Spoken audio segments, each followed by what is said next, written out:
Hello, everybody. I'm Star. I have the horrible spot of going after all of those amazingly talented, wonderful people, but I'm going to do my best. Um, so my presentation is just kind of going to go through some quick milestones in my studies and careers that I feel have enabled me to contribute as fully as possible to my community. So starting, of course, let's find the button here was NSLI. And so I was part of the pilot program for the semester and year programs. And I went to Egypt. I was in the city of 6th of October, which is a suburb of Cairo. And I was sort of unique in my group because have always been an environmentalist. In high school, I was the president of my environmental club, and I've always wanted to work in sort of a green, science-based field. And of course, a lot of my peers, wanted to go into the State Department or the CIA. But I was still able to learn so much from the NSLI experience, and I really, really fell in love with the country and the culture. Next big milestone for me was a Boren scholarship I had in my undergrad. I was an undergrad at American University. And my national security argument was about natural resource management and how good, equitable, ecologically based use of those resources would strengthen Egyptian national security and ultimately American national security. I was so happy to return because I had tried for several years to find a way to get back to Egypt. But unfortunately, once I got there, it was not without its hardships. There was a lot of great things, but the political situation was fairly challenging because that was after the sort of initial revolution. And I also suffered a fairly severe personal injury and so both of those things really limited my mobility. But despite that, I was able to really engage at a higher level with the city and understand things that were going on more deeply. For instance, I was very interested in sort of the urban fabric and public space theory and the lived environment. And I had some very important sort of realizations for my career that cities can't be separated from environmentalism. The environmental health of cities, especially the marginalized populations of those cities, are so important and need to be understood in the context of the whole global ecosystem because we're all part of it. All landscapes, all people, all animals.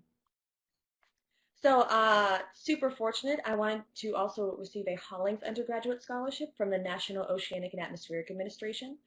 I wanted to include this because I feel like I really couldn't have gotten a scholarship without the background that NSLI gave me, even though it seems semi-irrelevant. I think the maturity, of course, it looks good on a resume, but this sort of communication skills I developed there.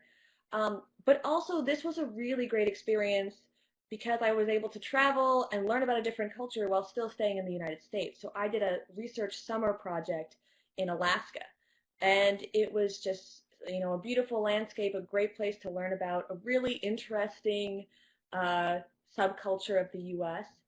And you don't have to leave, as Maria was saying, you don't have to leave the country to contribute.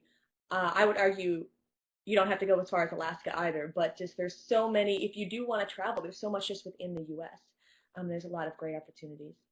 So I then went back to American University. I worked for the American University Office of Sustainability, did some volunteering, some interning, all that stuff. I graduated, and then I did some more learning about sustainable agriculture, and I did some volunteering around the Mediterranean. I was in Spain and Jordan learning about different practical techniques for sustainable landscape use. So then I actually made it back to Egypt a third time, and this was really a fantastic experience because I was finally able to really delve 100% into the things that I love, which are environmental science and environmental activism. Just because of the conditions in past times, I couldn't really do it, but this time I was there and it was my career. And so I was there working with the American University in Cairo with their Research Institute for Sustainable Environment called AUC-RISE. It was a really, really, really great experience. I was there for a year. And also, I'd just like to note, if you see that little puppy there, I loved my job, but I also added a new member to my family, my puppy Jupiter, and she's with me here in Canada right now. So I'm very fortunate. So at my job at RISE, I had a lot of great opportunities. I was managing the Rise Green Roof. So I was just doing like basic maintenance and upkeep, also running the ongoing experiments, trying to figure out what are the best designs for a green roof, mainly growing food to increase food security in the unique environment of the Cairo megacity and the climate there. I was teaching a laboratory module on that roof with students. I also had the opportunity to develop a green roof construction training and also introduction to permaculture trainings, which were these pretty intense multi-day trainings with practical elements. And I mean, I certainly hope the participants learned a lot, but I learned a lot in the process of developing those curriculums. Helping with projects in the Western Desert, mostly a lot of sustainable agriculture projects, but also natural construction and water resources. And it's a really cool organization. If anybody is interested in the Middle East and environmental programming, I strongly suggest you look into getting in touch with RISE in some way. And so then finally that takes me to what I'm doing now. I currently have a Fulbright U.S. student program to do independent research at the University of Alberta in Canada, not American. And so far, even though I'm only 3 months in, it's a really awesome experience. I've gotten to do a lot of really neat things. I'm very passionate about my research, and I know this talk is all about giving back, and I really do feel like I'm addressing a need and a deficit in the research with what I'm doing right now, and I'm hoping that what I can do can help educate people and fill this void of knowledge that we have, and then hopefully have a ripple effect going out. So I am comparing the productivity of conventional agriculture and also sort of far alternative, sort of beyond organic food production systems in the area. I'm also, through that program, I'm also interning with some local organizations, and we've done some really cool events. I was working with the local college, Red Deer College, and we did this project where we have a bunch of just waste from the campus, and we bring the students in and have them design some cool sculpture creation for prizes, and just going really well. A lot of really fun activities in addition to my research.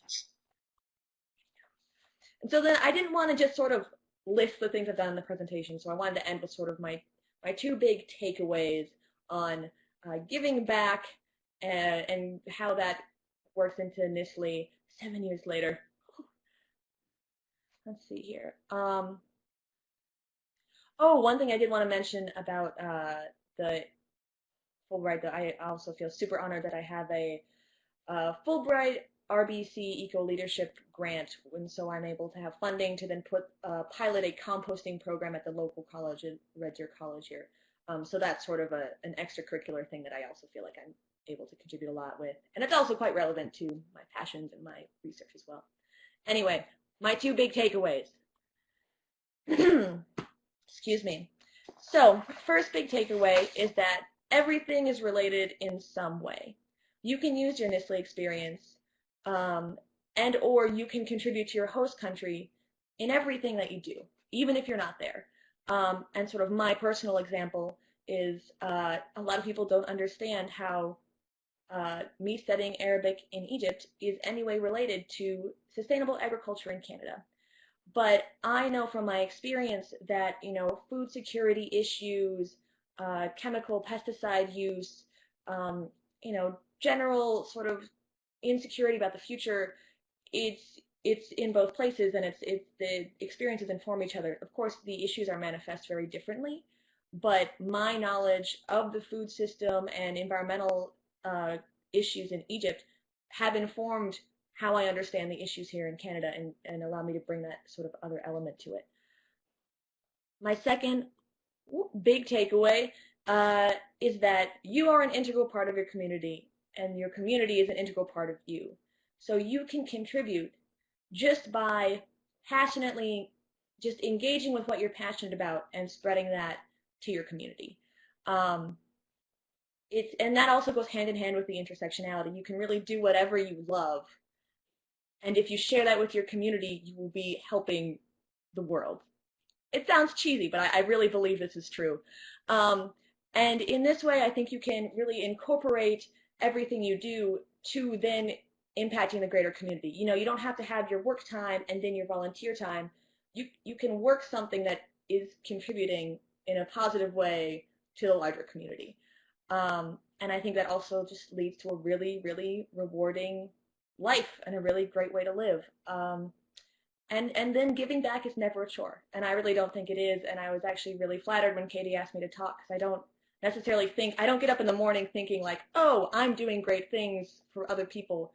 I just do what I love, and I think that's great. Yeah.